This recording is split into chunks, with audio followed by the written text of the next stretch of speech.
listening to episode 251 of the Small and Supercharged podcast with Ria Freeman. Well, hello and welcome to this episode of the Small and Supercharged podcast. Can you hear those birds? For someone that doesn't really like birds, this is quite an alarming moment, but it's so hot at the moment. This is coming out on Wednesday, so I think we're still in for the heat. I daren't close the door, so we're just going to go with the bird noise. But welcome to this episode. Today we're going to chat about values and why they matter. Don't turn off. When I was doing my ILM 7 in coaching and mentoring, we did a huge amount about values. And to start with, I was aware of my own values, well, some of them, and I was aware of my clients' values because they come out in conversation. But actually not establishing, you know your own values, they're deep in there, that's the whole point of them. But having them sort of almost in writing, working through an exercise to help you establish them, can make a lot of sense of a lot of things that happen. Perhaps when you decide things where you're influenced. So I wanted to spend a little bit of time today talking about values. It might sound a bit out there, but stick with me. It's actually really, really interesting. So as part of my course, we did a lot of talking about values, as I said, and obviously, you know, I know what values are, you know what values are. They are the things that are so interwoven into what you do that they can help you to decide things. They can tell you whether something's a good or bad idea. They can even push you towards what jobs you do, what opportunities you say yes to, what success looks like. There is where your priorities are. There is so much that your values are connected to. And the values generally come from your belief system, and your belief system is created by loads of different things.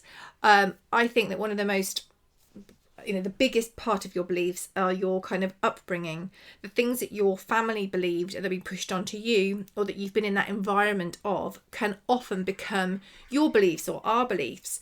And sometimes they need challenging because obviously ideas develop and grow over time, and sometimes these beliefs absolutely do need challenging.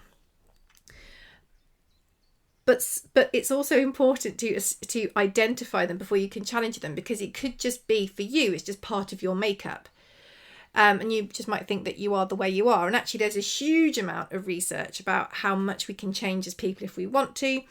So I'm not going to go into that because I'm not an expert on the neuroplasticity aspect, but there's some exceptional books about that if you're interested. There was one I read, here we go, called Why the F Can't I Change, which was brilliant. I was looking behind me then, and talks about these kind of things quite a lot. But so our beliefs are created by our environments, our family, our upbringing, and the experiences we have. So as an example, if you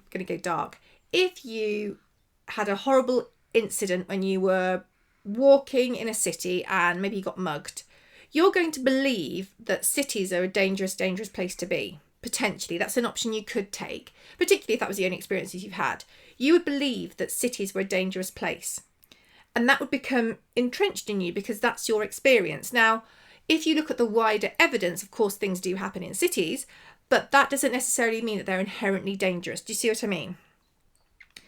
If you believe that success is only related to money because that's what you were always around when you were growing up, then you will probably believe that success and money go hand in hand, and therefore financial success would be a massively huge value to you. Do you see where this is going? So it's all interwoven. So if we understand how our beliefs are created, this is really useful, because then if we need to go back and review them, we've got the opportunity to do that. But now we're moving through to values, and through the training, the course that I've done, we did a lot of different sort of value questionnaires, and I thought they were really, really fascinating. And what's more interesting, I guess, again, is that if you then work with people, if you know what their values are, you can look for that alignment, or most importantly, I think, not clashing.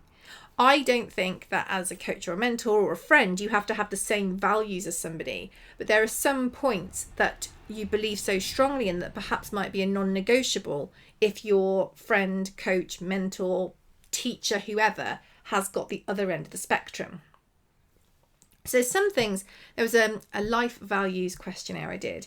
And what they do, and I would advise you to do this just for kicks. You can get them online for free. You print them out. It's great. And they ask you questions. So, for example, the one I'm looking at now, it says challenging myself to achieve. So you then rate it between 1 and 5 to never really guides my behaviour to always guides my behaviour. And you just go through this list of, yes, we've got some things like challenging myself to achieve. We've got being aware of other people's needs, turning up on time, having my own space. There's loads and loads of things. I mean, this question I'm looking at now, there are 42 questions, but you can do much longer ones. And another thing I did when I was doing this is I then had to rate them against each other. So I got my list of 10, I think it was, in the end. And that was just a big list of, the way we did it the first time actually was just a big list of values that you circled the ones that were important. You narrowed that down to the 10, and then you put it in a kind of graphy thing with the values down each side. And then you had to rate whether one was bigger, one was more important than the other. So is money more important than freedom, and then you you change the order, so then you got the list of your values in order as well. But let's not worry about that for now. That's just a little segue there that we don't necessarily need to worry about at this second. But so you've got your list here and you go through that. There are loads of ones online. This is just an example. And then you get to add them together. Now, the one that I did, you literally just picked them and then you put them in an order and then you rate them against each other. The one here is you put the answers into a grid. So they've got the different questions relate to different values, and then you add them all up together depending on the score for each one that you gave. And then they link to life values. So things like creativity, like being independent, your family or friend group and being loyal to them. And that is really, really useful. You might not think it is, but trust me on this, because when you get a really low score for something, it can explain why you maybe don't care about certain things. So, for example, if you had a really low score for something like creativity, then it would explain why perhaps you weren't that fussed about new ideas or doing things with your hands or making things. But you could have a really high score for finance and thinking of that financial security, and therefore you will go above and beyond to make sure you're in that position. Now, it doesn't matter per se what your values are, but you might find it is really useful to know about them because, as I said before, it can actually guide you very, very strongly around things. So, for example, how do you feel about certain things? If for you, your feeling of attachment to people, that kind of nostalgia, and that is so strong, you become like a hoarder or you don't throw things away. Actually, it is kind of hardwired into you, but you might find that is connected to a belief about the importance of stuff because, I don't know, people wander off or something like that. But it can really unlock a lot of deep thinking and help you to understand things more. It might be that if you've got the option of a new job, whether you take it or not is probably, or could in part, be linked to your values, which are linked to your beliefs. So if you value family and time with your friends and family above everything, and this new job is going to take you away from that, you won't take on the new job, more than likely, unless the new job offers lots and lots of money and that value is more important to you. But you might also feel in real conflict about it because those two things are so important to you that you don't know what to do in that situation. And that can potentially influence what you do, but also influence your career path generally. If being at home is super important to you, are you deliberately trying to apply for things that take you away from that? And how does that sit with you? Does it make you feel excited to try something new? Or does it feel absolutely terrifying and that kind of deep down slightly sick in your gut because you like being at home and you don't like going away for weeks and days and God knows what? it can also just put a lot of things into perspective, the things that you really want to spend time on. In lots of these ones that I've done and I've looked at, the health side, how healthy you are and how you look after yourself is generally one of these values. So if you value that really, really highly, you might want to make sure that each day you set aside a chunk of time, maybe first thing or whenever, where you can tap into that value. So it actually sets you up much, much better for the day because you've respected that value, you've understood the value, and you are acting on it. And that could well have a really positive impact on your entire day because you know that you've done it. If achievement and achieving your goals is super, super important to you, you could find out a way to weave that into your day-to-day. Maybe you've got like a goals checklist. Maybe you do weekly, monthly, quarterly goal setting. Maybe you have a micro goals list that just helps to keep you on track. Maybe being super, super organized is really important to you.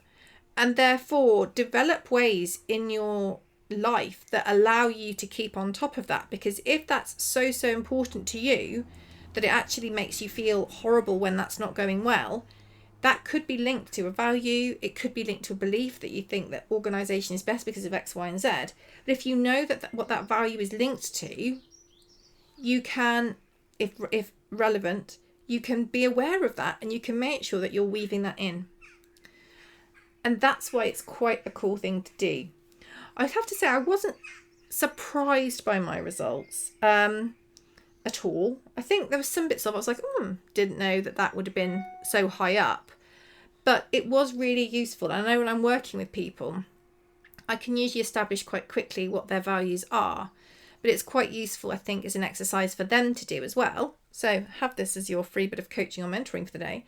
It's useful for you to do because it can probably make a lot of sense of a lot of the decisions that you make and why you do things in a certain way, why you feel strange if certain things aren't done. It can be really, really useful from that point of view. So it's just a short one today, just talking about values and why it's worth having a bit of a look and understanding them a bit more, understanding your values a bit more and seeing where that leads you. Does that make a lot more things make sense because you know what really matters to you? Does it influence your choices in life? I would love to know what you think about it. Do pop on over to Instagram. I'm at Ria Freeman PR and tell me all about it because I would love to know. I hope you've enjoyed this episode. I hope it's been useful and given you a bit of food for thought. It's when I was doing it through my ILM 7, I thought I've got to make a podcast about this because it's something that we're all aware of, but is it something that we know to the level of actually these values are super important to me? This is why I don't do this or I do this. They can even almost form part of like a personal mantra or a personal statement. You do not do things that directly conflict with your highest values. And you might be a lot happier for it. Or it might reveal things that you need to work on. Anyway, that's today's words of wisdom. I'm not quite sure I'd go that far, but I hope you've enjoyed listening. If you are looking for a little extra guidance, do check out the Small and Supercharged book, which is nearly a year old. If you have read the book and loved it, I'm going to shamelessly ask you if you'd consider leaving an Amazon review because that would be lovely. I adore reading each one of them. It was a huge amount of hard work to get that book into life, but worth every moment, particularly when I know it is helping so many people. So thank you so, so much for tuning in today. I will see you next week. We've got a great interview next week. You're going to love it and take care. I'll speak to you soon. Bye.